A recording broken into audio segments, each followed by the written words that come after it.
Bienvenidos, hoy analizaremos a la reconfiguración de la esfera pública y el papel de los contrapúblicos. Primero es necesario establecer que la reconfiguración de la esfera pública implica transformar los espacios de participación ciudadana para incluir voces subalternas y diversas, frente a estructuras hegemónicas dominantes. Segundo, que los contrapúblicos son grupos sociales que desde su marginalidad generan espacios alternativos de debate y resistencia, jugando un papel crucial en visibilizar demandas y cuestionar el poder establecido.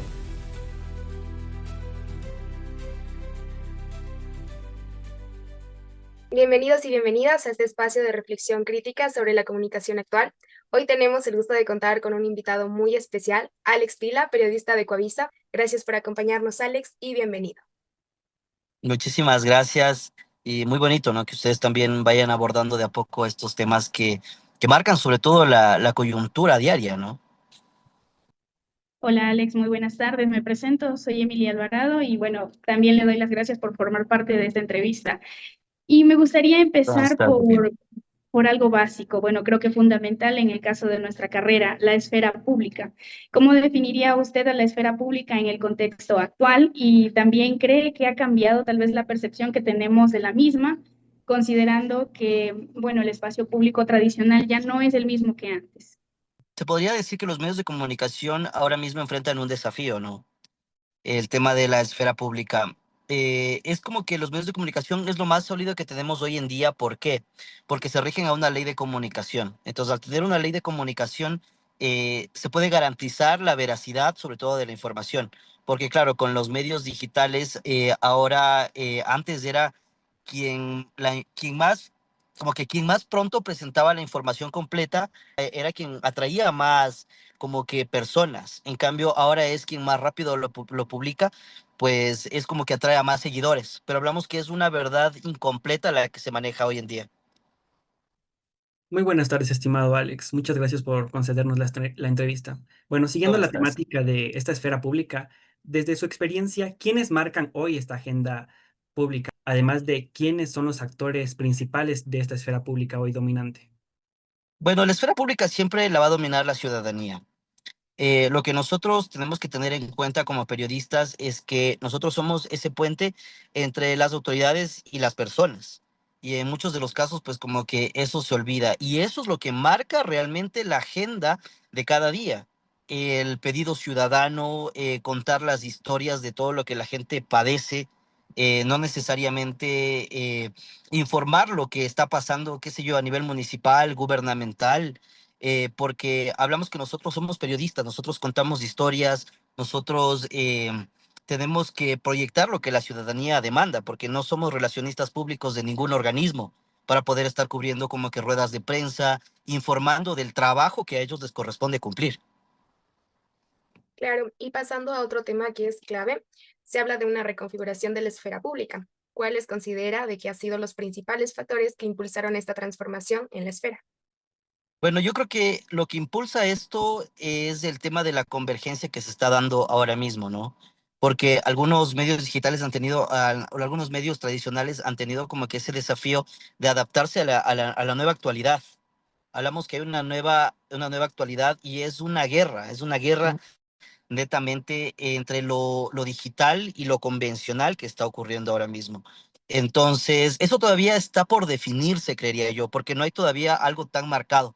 Hay una división total.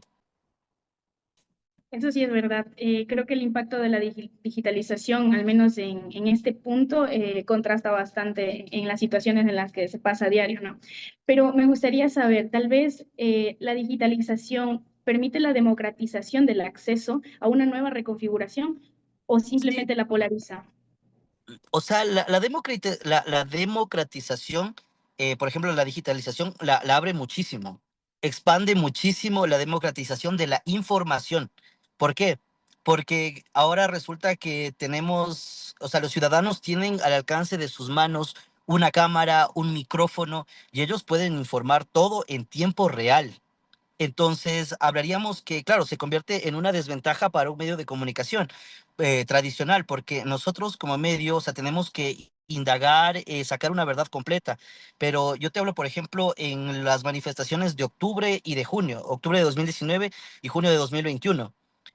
Tuvimos nosotros muchísimas desventajas porque la ciudadanía, de cierta manera, si ustedes analizan, antes los medios de comunicación, cuando había manifestaciones, nosotros nos ubicábamos del lado de los manifestantes para poder mostrar esa realidad, escuchar sobre todo los pedidos que ellos hacían al gobierno de ese entonces.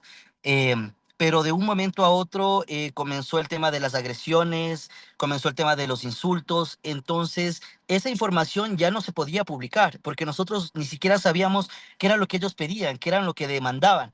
Pero claro, al tener ellos un teléfono celular, una cámara, un micrófono y se democratiza la información, ellos se convierten en los periodistas que comienzan a dar la información. Y ahí es cuando comienza el choque con la ciudadanía, que comienzan a decir, sí, es que los medios de comunicación solo informan lo que les conviene, pero no se dan cuenta que esa realidad era la que nosotros como periodistas nos enfrentábamos a diario.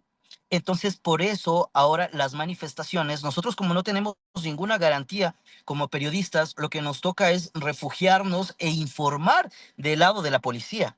Por eso antes se veía muchísimo la represión policial, porque estábamos del lado de los manifestantes en ese punto.